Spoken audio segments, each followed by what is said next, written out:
So, this is week 7. We have 8 more weeks to go. By now, I think this is week 8. oh, minute count, spring break. So week 7 in the class. Are you sure? Last week we went in here. Yeah, write them down. No, Week 8, we're 1 week behind. And this is the second part of the components. So we did, guys, we did the heat load for each room. We did calculation. I posted a homework today that is due on Monday about sizing radiators and flow. We did a lot of practice. We know how to do them. Let's do them in the homework. The quiz next week will be the same as the homework. And we'll see how it goes. So after we sized the heat for each room and the cooling load for each room, if you did the heat, probably you can do the cooling. Just change the temperature difference and should be all set. Second thing, we'll size the radiator for each room. So for this week, we'll sit together and I'll make sure everybody start to size the radiators and the heating unit for each room. And you can pick whether it's going to be type A or type B, or you might go look for a convector or a heat board. The next part.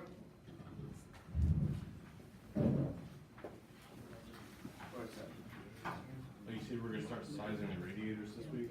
Yeah.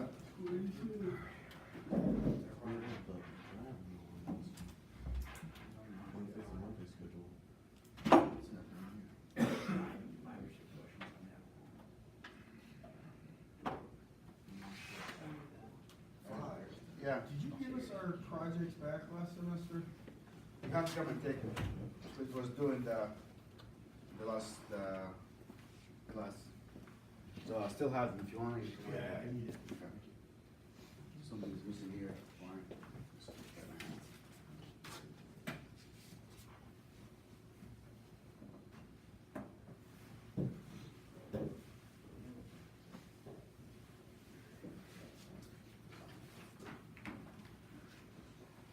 Okay. So we'll learn how to select the heating unit for each unit, for each room. We did that. Basically, it's the radiator. Deciding the location of the boiler. We did that based on the loops. So we will zone the house based on how many zones do we want, 2 and 3, and each zone has its own loop.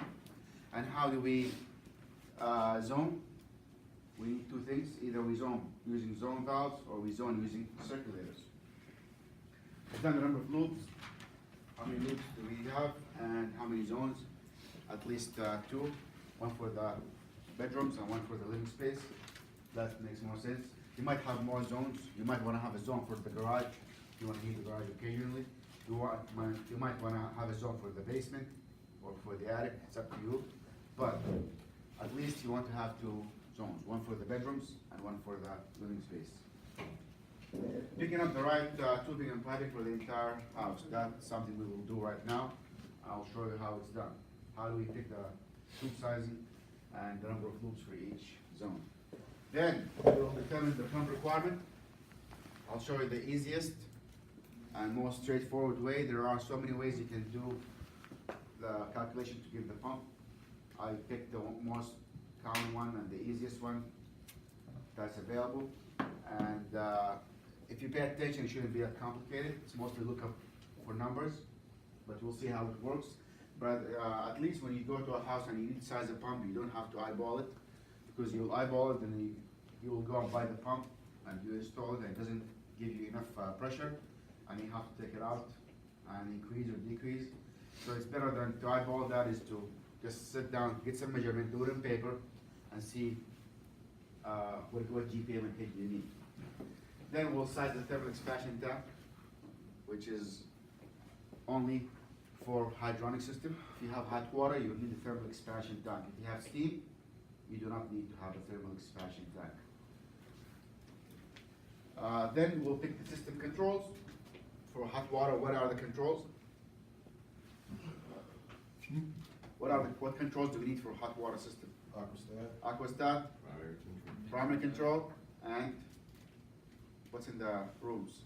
What's in the inside the house? Thermostat. Thermostat is your input, aquastat, and primary control. Those 3 you have to pick. We might need to have some zone valve, that depends, but mainly you'll need those controls. So now we're trying to select the tubing for the entire house. There's a relationship between the flow rate and heating load. So this is the equation we always talk about, which is heat load equals area times U factor times delta T. If we were to think of area as two surface areas, this is my pipe, and I want to get the heat loss or heat transfer from the tube. This is going to be my area, correct? And delta T, the U will be the material of the pipe, because we said the U is basically material based. So it's going to be the factor, which is based on the tube material, mostly copper. If you were to put some insulation in that, that will change your U factor. Again, you'll do the same thing, you'll add the R factor to the tube and see how much you're losing from the size. And delta T is the temperature inside, temperature outside. So that for us kind of sums up the whole heat transfer from the tube to the rope. Phones off, guys, phones. So flow rate. When we think of flow rate, what are we thinking of? Gallons per minute, so quantity of air or water or liquid coming in and quantity coming out. So that is our flow rate. And so flow rate is in volume.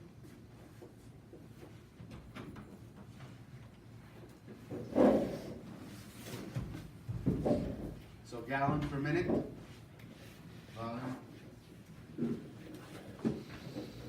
How much am I putting in and out? And so volume per unit time, so it could be gallon per minute, gallon per hour, gallon per second. It's a rate. Rate usually is something that you have to do with time. The other thing that we have to think about is flow rate in equals flow rate out. What comes in must go out, especially if you are dealing with liquids. What is the difference between liquids and gas as compression? So gas, you can keep putting flow rate in and nothing comes out because it's compressing and it's same volume but different pressure and different particles. So for our system it's hydronic, which means it's water. Water is not compressible. We agree? If there's nothing coming out, nothing will come in. If your glass is full, keep filling it, it will overflow. Something has to come out. So flow rate in equals flow rate out. And we're not going to go through the math deeply about flow rate, but think of the simplest way that you have to deal personally with the flow rate. If you have a trunk and branches, you will assume that flow rate 1 will equal flow rate 2 and flow rate 3. The flow rate coming from here, it will divide. So why is this critical? We're not going to go through the math on why it's critical. If we have the sizes of those two flow rates, area-wise should be smaller than the big one. And that is because we don't want the flow rate to reverse and come back from this trunk. So this area has to be bigger than the sum of those two pipes. Otherwise, you might have some backflow. Can they be equal? They can be. So, but at least if you have a small flow in a pipe and two big flows, one of them might have a backflow.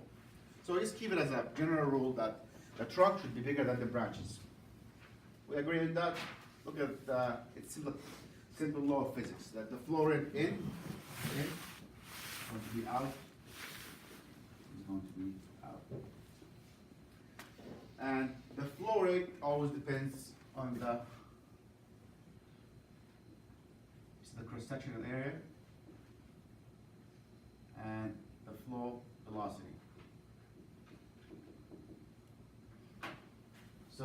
times velocity will give you the flow rate. Give me a unit for velocity. Miles per hour. Huh? Miles per hour. Something small amount, feet per minute.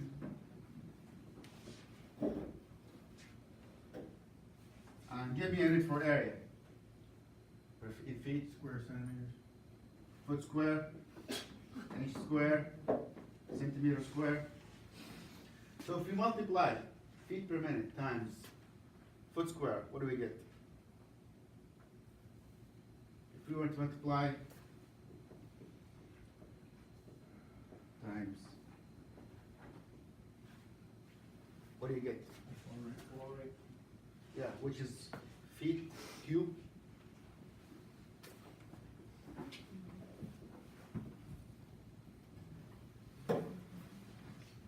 Make sense? So volume is three-dimensional and area is two-dimensional. So the area is given by foot square, inch square, centimeter square. Flow rate has to be feet per minute, and that will give you feet cube. So it goes without saying, we have to have the right units. If I have the feet per minute and the area is inch square, what do I have to do? Have consistent unit. Either changes velocity to inches per minute or change the cross-sectional area to feet square. Make sense? So feet per minute, that's the flow rate. It's a volumetric. Flow rate is per volume. So flow rate's not going to be velocity. Velocity is the speed of the water. And if you think about that again, I'll put it over here.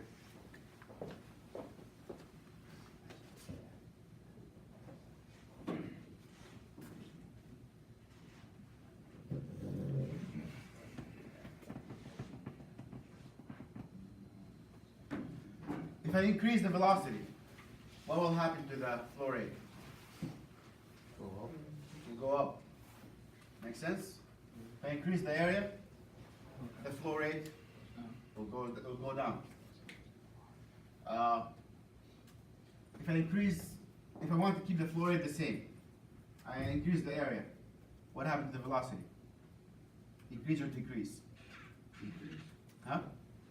Decrease, right? A big pipe will have slower velocity, but it's the bigger flow rate. The flow rate will remain the same. So the same idea with the garden hose. You have 2 inches hose and you put a nozzle on it, what are you doing? You're changing the area, right? From big area to small area. So the area is going down. The flow rate is the same. What happens to the velocity? It goes up. And what happens to the pressure? Increases. So the pressure also is a function of the velocity. It's a square of the velocity. I'm not going to go through all the physics, but just think about the general concept, the common sense. Like think about that. Flow rate is velocity times area. If you want to keep the flow rate the same and you decrease the area, the velocity will go up. If you decrease the velocity, the area has to change to maintain the same flow rate. Otherwise, something has to change. Nothing will happen. So again, we have the velocity, we have the area, flow rate. So pipes, if you have a big pipe and you want to maintain the flow rate to be the same in that pipe, you have to maintain the velocity and the cross-sectional area. So for those two, we have to make sure that the flow rate for those are the same. This is 4 gallon per minute, and this is 2 gallon per minute, or 3 gallon per minute. This has to be 1.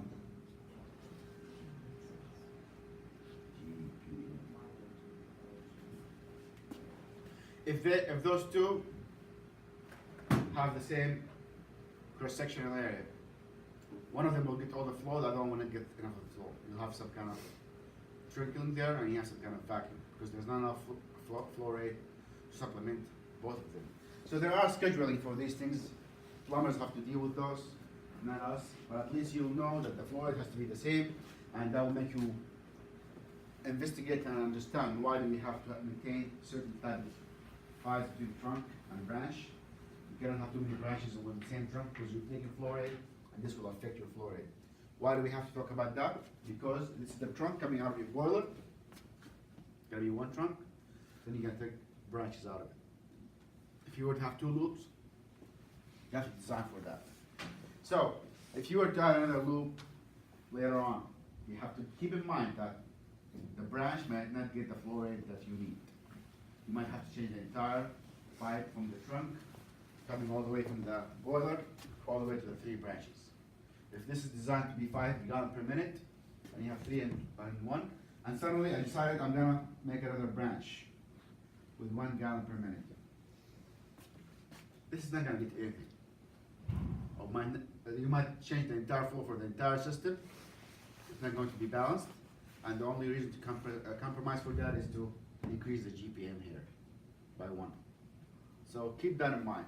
Sometimes you make a branch and you might affect the other loops and you'll have imbalanced system. Any questions about that? If I'm gonna ask you a question in the quiz or in the homework, it will be just the balance in and out. And you have to know, whatever goes in, something has to come out, the same. I'm not going to ask you about the areas, because that will be a lot of calculation. And these are mostly lookup for the equations. You go and look it up, what branch goes on what sides, and what is the flow rate. Okay, so for a zone, how do I know which flow rate do I need for each zone? That's something we have to do. Let's say zone 1 is the bedroom, and zone 2 is the living room.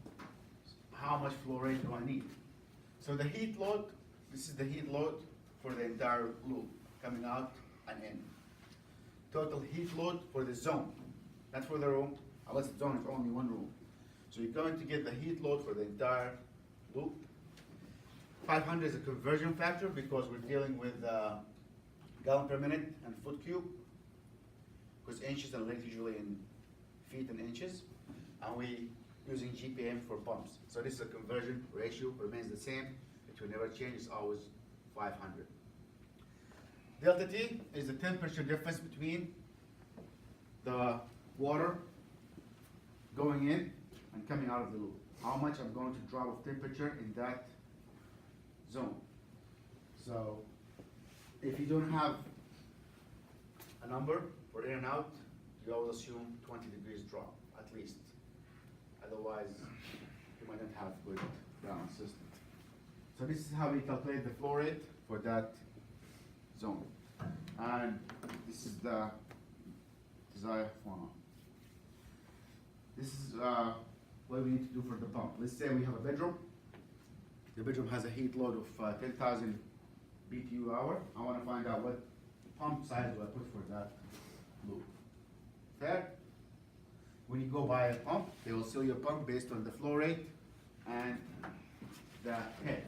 The head is the friction. We'll talk about that soon. But this is the heat load. This is the flow rate for the pump for that zone. You have that in your calculation sheet. Anybody have the calculation sheet?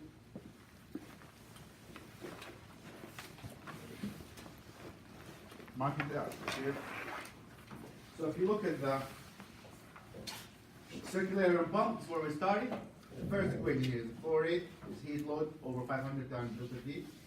That's to find the flow rate. Second one, it's a manipulation of the first equation, give you the temperature difference for that loop. We have also the equation for flow rate in equal flow rate out, and flow rate equal velocity times area. So this equation we just covered right now, and we're moving on in this sheet. Any question about that? We'll do some practice examples to solidify that. So if we found the GPM for pipe size based on the given fluid velocity. So I made this table based on previous data to give you some kind of general rule. Another thing I want to talk about is the velocity, because how fast the water is going. If the water is going too fast, it might not drop a lot of temperature. If it's going too slow, it might drop too much temperature. So a bunch of engineers got together and they said, okay, let's find a sweet spot for the water velocity so it will run smoothly, slowly, and not lose a lot of temperature and not too noisy. Because if you run water too fast in the pipe, you will have some noise. You'll hear some trickles. You'll hear the water running. I mean, when you open the faucet in the bathroom, you can hear the water going through the pipes, even if there's no bubbles in it. The reason for that noise is the friction. The water will stick to the pipe and make some noise, swooshing noise, and as water goes fast, what happens to it? It creates its own bubbles. Like if you ever ride in a boat, if you look at the impeller, it's making a lot of bubbles. Where are those bubbles coming from? There's no air in there. It's called cavitation. And water is subjected to fast movement. It will cavitate, which means it will start making its own bubbles based on change phase from liquid to vapor. If you boil some water in a pot, don't you see some bubbles coming from the bottom? That's cavitation. Cavitation is not good because those little bubbles, over time, they can deteriorate the metal. So, we found a sweet spot for flow rate based on the tube size. And of course, bigger pipes can take more velocity. Smaller pipes, if you run a lot of velocity in them, they require a lot of pressure and will also cause you to have more cavitation. So we have copper and we have PEX. These are the most common pipes that we have in a house for hot water system. We do not like to use a lot of steel pipes for hot water system because at that high temperature and that velocity, having water, what would happen to steel over time? Rust. You accumulate a lot of junk. That's why steam system, because they have steel pipes. Every year you have to go and flush them, and you see a lot of dirty water coming out. This is some accumulation from the pipe coming out. Eventually, over time, you will have to change those pipes. They get really deteriorated. So if you have, this is the size in inches. This is the nominal size. We talked last semester about what is nominal and what is OD and ID. OD, outside diameter, ID is inside diameter. The nominal is what the pipe is known for. So for copper, week8 is the outside diameter, not the inside. So the flow rate to limited between 2 feet per second and 4 feet per second. Those are the velocity of the water. This is the gallon per minute that you can have. If you have less than 1, it's not going to be very efficient. Don't drop too much heat. If you have more than 2, probably can get away with 2.5. By 3, it will start making noise. You'll start to hear it. You'll start to hear the water running through the pipes. So these are the upper and lower bound for each pipe. PEX, they're even more sensitive to flow. You don't want to flow too much water in it, even though it's smoother. So half an inch nominal, you get 1.2, 2.3, and so on. High lever, you're going to have more than 3 inches pipe. 3 inches mostly for industrial or commercial buildings. But for residential, you will have between 3/8 and probably 2. The most common is 3/4, and you can go up to 6.5 gallon per minute. So 3/4 is this pipe size, very common. It's type M, 3/4 of a pipe. And probably if you work now, a lot of people are installing PEX. PEX have a lot of advantages and disadvantages, but they have been here for only a short period of time, so people do not trust them as well. They have issues with sagging, but they're working on those issues. That over time with heat, they will expand and become saggy. And when they sag, you have a dent in it, and eventually you have accumulation of water, which is not a good thing to have. So this is the size of the pipes. And this is an example.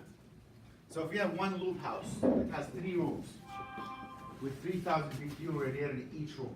So I have 3 rooms, each room has 3 radiators. Let's visualize this. I'll do it over there.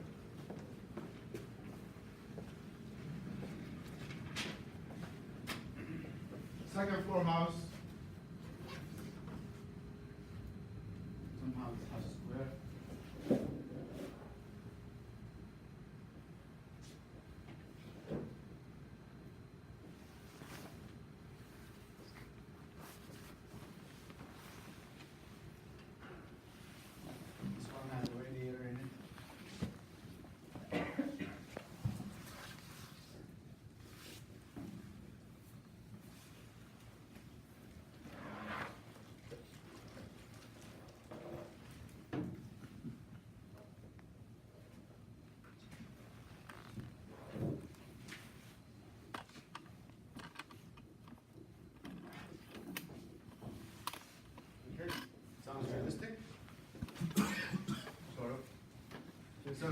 few hours each radiator each. So we put the radiators in, we sized them, we thought that was enough. What is the required pipe size for the water pipe in this house? The temperature says 20 degrees. So the water comes in at 180, comes back at 160. Let's look at it.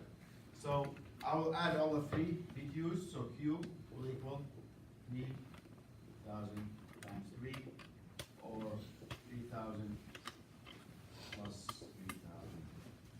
It's easier because they're the same, otherwise you have to add them. 9,000 BTU hour. We're good? Using the equation to find the GPM. So what flow rate do I need for that pump? So if I go down, imagine it's the basement.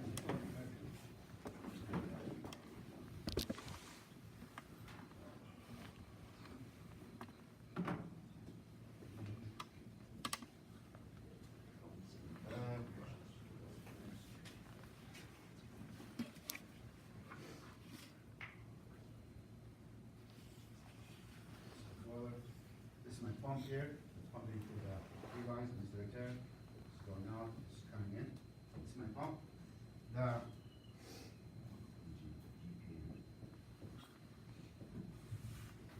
9,000 over 500, which is the conversion rate, times 20. What do I get? 0.9 GPM.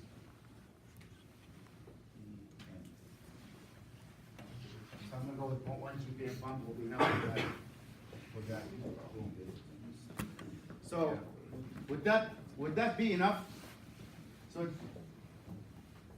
this flow rate is just enough to supply the heat, but I did not anticipate yet for the friction and how high is the basement.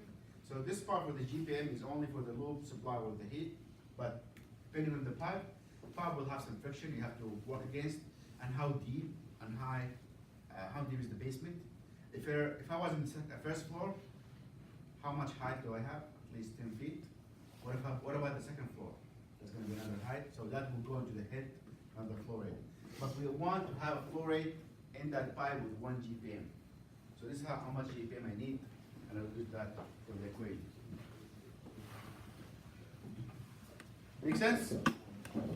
Any question about that? Straightforward, shotgun plot, find the heat load and find how much GPM. This is the minimum GPM I need to supply that zone with that amount of heat. So we go back into that pipe. So we say that we need one GPM. And I'll look at the pipe size. If you find 1 GPM, 3/8 will be sufficient for that small house. Again, the numbers are very small, 3,000 very small, but 3/8 will be enough to supply that amount of heat with that amount of GPM. I can go with the 1/2 inch, still in between, but I don't want to go less than that. And actually, you can get away with 3/8, and I can still stick with 3.2. Those it's still within specification, but I can go as low as 3/8 and still be able to supply that GPM. It is very, very small, so technically speaking, the flow will be okay, but you're gonna have to add a lot of pressure for that. So at least now you can pick something realistic. 1/2 inch will be also good between limits, or 3/8. You'll see also in a lot of houses you'll have 1/2 inch pipe for the entire house and an expansion at each radiator, and the reason being is trying to save money with piping because it's expensive as the pipe is bigger. If we were to use specs to find the right flow rate, I need at least 1/2 inch to be within that. You don't want to be near the minimum, so this will do, but I'll be better off going 1/2 inch. And again, you have to think about the noise. You don't want to like short it or like max it out. Find a good sweet spot. So if I were to use like in this house, if I were to use 3/8, would that do? Yes, but it's not a good design. You got to think about other things as well, which is the head, the pump head, and how much pressure is that. And so the most common pipe used for houses are 3/8. or half an inch. You're confused. So you said the most common use is 3/8 and 1/2 inch? Yeah, for convenient because they connect very well with the radiators. You said that's 3/4. That's 3/4.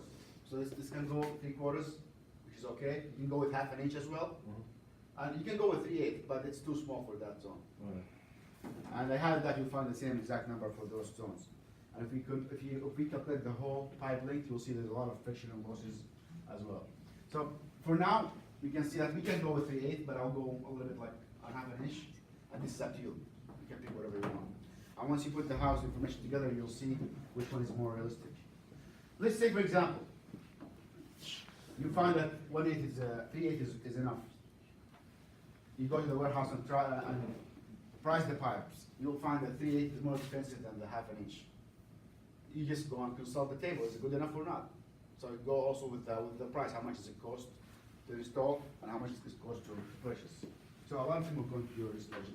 But it's just to confirm that you are within specification, you did not exceed severely or decreasing. So we find that the tube size, zoning, we will decide whether we want to zone with different pumps or different zone valves. So there are some things to consider when you want to zone with either pumps or zone valves, is the noise. Pumps are usually noisier than zone valves. So if you were to have a pump in a house that's a ranch, and the pump is going to be close to the piping, you don't want to have the pipe noise or the pump noise close to your house. However, zoning, new pumps are more quiet. Usually when you buy a pump in the beginning, it's very quiet. After a couple of years, start to have some humming and buzzing. So that's something you have to consider. Noise. The power consumption. Pumps consume a lot of power compared to zone valves. So zone valves, they just open and close, and you can have one big pump in the basement. Redundancy. You might want to have more than one pump. If you have two zones, I might want to have two pumps in case one zone, if the pump goes out, at least I have some heat in part of the house, especially when it's really cold, and I'm afraid the house will not have heat and some pipe will freeze. So think of redundancy for each zone. You might have up to 3 pumps and few other zone valves. Question? Can you put like a bypass by a pump? Yeah, for actually it's guys? one of the good practice to have bypass for each pump and have isolation valves. Stroke valve, and you? Yeah, I've seen people install pumps without isolation valves. The one that's came in like $150 for the isolation valves. But think about what's going to happen when you try to change it. It's going to be very tough. With zone valve, you can close the zone. You can have bypass without a pump to run while you change the pump. Think of the proper flow rate. You don't want too much flow rate and a strong pump that's pumping water non-stop through the pipes and forcing it, causing a lot of friction losses. And think of cavitation. Cavitation is when you have the water is going too fast through turns, and you start having a lot of bubbles. And bubbles will eventually ruin your system and also cause a lot of noise. So we decide on what we want to do for like zones, and think of redundancy. If you have more than one zone, you're better off having at least like 2 pumps and few zone valves. You can zone either the valves or using the pumps, or you can have a big huge pump in the basement. It's really far away and you have to pump all the way to the 3rd floor. It's good to have a huge pump in the bottom, draining all the way to the 3rd floor. What else do you want to think about? Think about the future. If you were to do maintenance, would that be a convenient place or not? That's why people put all the equipment in the basement, so it's a convenient place to access. If you put the pump in a freaking like closet, it breaks or it leaks, somebody has to go into the closet and fix it. I've seen that. I've seen installation valves in closets, zone valves in closets, or like behind furniture. That's not very accessible, and if there is a leak, that will be an issue for the entire room or the floor. So it's better off you put you put this equipment where they're accessible and easy to get to. Not for installation, also for maintenance and if you want to do diagnostic on it. So this is the 2 options. You can have zoning with zone valves. We have a valve in each zone and one big pump circulating through the system. Of course, the thermostats correspond to each zone valve to open and close. So, that makes sense. Or you can have a pump for each loop. I've seen these two also when it comes to like units in one house. Let's say you have a multi-family home, and who's gonna pay for the pump power? Doesn't seem fair. So every unit should have its own pump and its own power, because the power consumption can get up to like at least $30 a month. It's running all the time. So why would the first floor guy pay for the pump and everybody just like tapping into it? So I've seen these mostly for when you have different units that you want to rent out, or also in apartment buildings or complexes. You have each one has its own zone, because again, something has to do with the power consumption. Okay? And boiler, you need a pump coming from the boiler. This pump will do a positive displacement, so the water will be pushed and hot water will be pulled in. So step 5 is the pump selection. I'll do the pump selection Wednesday because we'll do some practice problems. But flow rate is the GPM required, and that is done using that equation. So we know how to do the flow rate now. What is the flow rate required? And then we have to talk about the pump head. By head we mean pressure. So pressure can be calculated in PSI, or what other units of pressure you can think of? Pascal, bar, mercury, Hg, right? What else? You guys use a manometer for the duct system? It's inches of water. So inches of water, that's basically height and length. So when we talk about pump head, what do they call it? Because they think about it as height, because that's a feet for the pump to be able to push water at a certain height. So you have to think about the pump head in feet. Usually comes in feet. If you're using the metric system, it's in meters. So when you go to any website, like a Takeo website or a Honeywell website, that you want to buy a pump, they will ask you for two things: GPM and head. And we will talk about how do we calculate the pump head based on the losses and the pipe size and friction. Okay, I will stop here. I'll work with that on Wednesday.